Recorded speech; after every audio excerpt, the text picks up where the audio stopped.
don't think this is a Birmingham accent, is it? No, it's not. Not at all. I'm from a place called Evansville, Indiana, in the United States of America. Yeah. Now you're down as a teacher. Yes, yeah, I'm a dancer and a teacher as well. Yeah. An actor. An actor, singer, dancer, teacher. And motivational speaker. And motivational speaker. I've done a lot of that. Yeah. I love it. So how about your background? I mean, did you start in ballet or dance? So I started in musical theater actually. I mean, the first time I started anything, it was starting as a vocal performance. But then I went to college, and in college I started studying. I went to a school called the Boston Conservatory in Boston, and I started a musical theater degree there, singing, dancing, and acting. And then I went to Boston Ballet to study. And then after Boston Ballet and some other teachers, I started training in ballet. And then for most of my 20s, I had a career kind of like training and performing in ballet companies. Yeah. And then I came back to musical theater a little later than that and started more the acting, singing side as well. Because you're with Milwaukee Ballet, right? Yeah, with Milwaukee Ballet, Nashville Ballet. I studied at Boston Ballet as well, and then a little theater called Evansville Dance Theater. Yeah. And then did you play any major roles in ballet? I didn't play any of the major. I mostly understudied the major roles, and then danced in the court of ballet. Because you've got Birmingham Royal Ballet just down Yes, the I road. know. No, wonderful company. Yeah. Do you know anybody in that? I don't know anybody in that. No. Just I've been out of the dance world. I mean, I could potentially, if I'd seen some. I may have, danced in class with some of the dancers, years ago. When I first moved here, I was still trying to go at auditioning for ballet companies, but then once with my dance experience, started doing dancing in musical theater, and kind of came back to my first love that way. Yeah. Now, if you're with your mates and they don't go to the theatre and they only watch sort of Marvel films, and they said, what's this here thing you're in?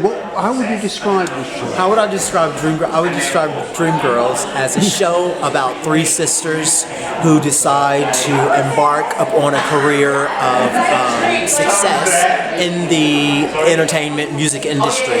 It's all about how their relationships are challenged on the road to success, and kind of how they find the determination and the perseverance to not only mend those relationships that they have, but kind of pursue their goals in the arts, and kind of but mostly how their relationships, how their friendships are challenged on their way to success.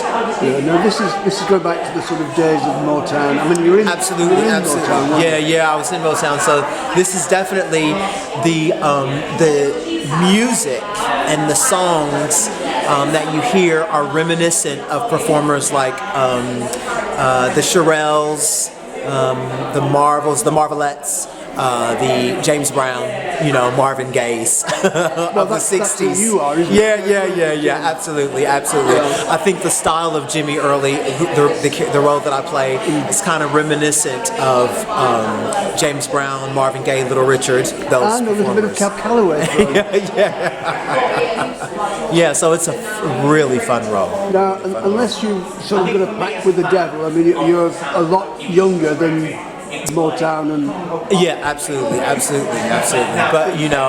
I think Motown is such a legendary kind of timeless era of music that it's in us. My mom used to say that when she was pregnant with me and my twin, she used to play Motown songs with the big headsets on her belly, and we would just jump around in her stomach when she would lay down and listen to Motown songs. Yeah. Well, it's a big change in popular music, because you've got people like Phil Spector with Wall and Noise, and Motown. You've got the sort of revolution with the Beatles, the Stones, and the Who, and everything coming. Yeah. So what was the sort of music when you were growing up? How old are you, by the way? I was born in 1980. So the music that I was listening to is definitely still a lot of Motown. But in the 80s, I can just remember hearing the big power ballads as well. Lots of Tina Turner, Michael Jackson in the 80s as well, and all kinds of big bands. So that's kind of what I remember.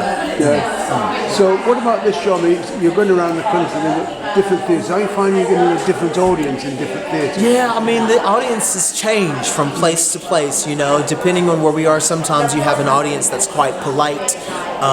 They're really listening. They're kind of enjoying the story. They love the songs, but they're really holding on to every word of the script. And then they save their kind of applause and adoration and encouragement until the end, you know, up on their feet clapping.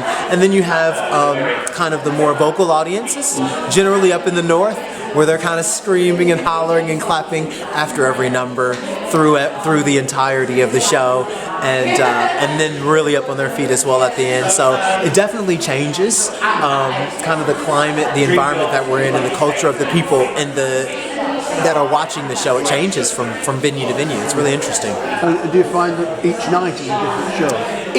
Absolutely. Every night is a different show. Every night is a different journey. The same journey, but kind of, I don't know if I would describe it, kind of a different path, a different process. And what's interesting about this show is so many wonderful actors that I get to work with.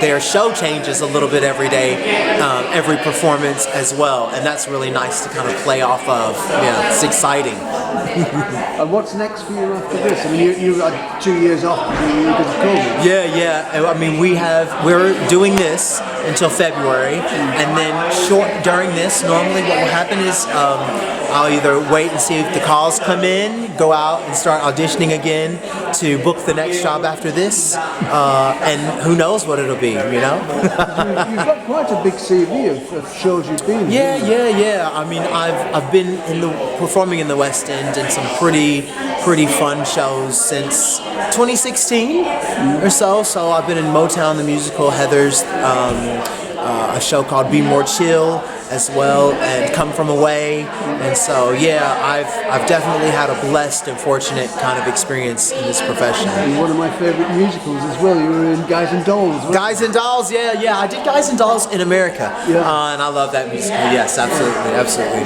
Had a wonderful professional theater called New Harmony Theater. So you've worked. How long did you work in the States? I mean, presumably a long time. Yeah. Since, for about 10 years maybe before moving here, and so I've been probably working in the musical theater and dance and as a performer for over 20 years now. It sounds odd to say, but I love it. Oh man. So you're nearly a veteran now. Yeah. I'm a vet.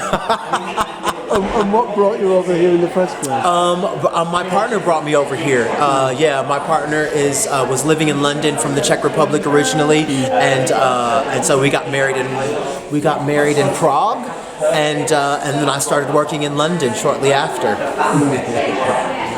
So when was that? That was 2013. 2013. Yeah, so I've been nearly 10 years. It'll be 10 years next year.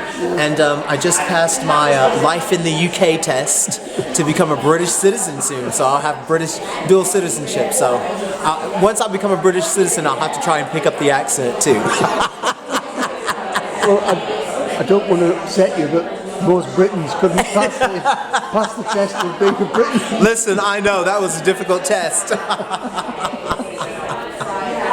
So what would you like to do? I mean, if the next job, if you could pick the next job, what would it be? I would definitely probably be looking to be in Hamilton. I love Hamilton the musical.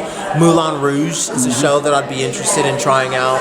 And then also I'm looking to go back to New York eventually as well and try my hand at some Broadway shows there as well.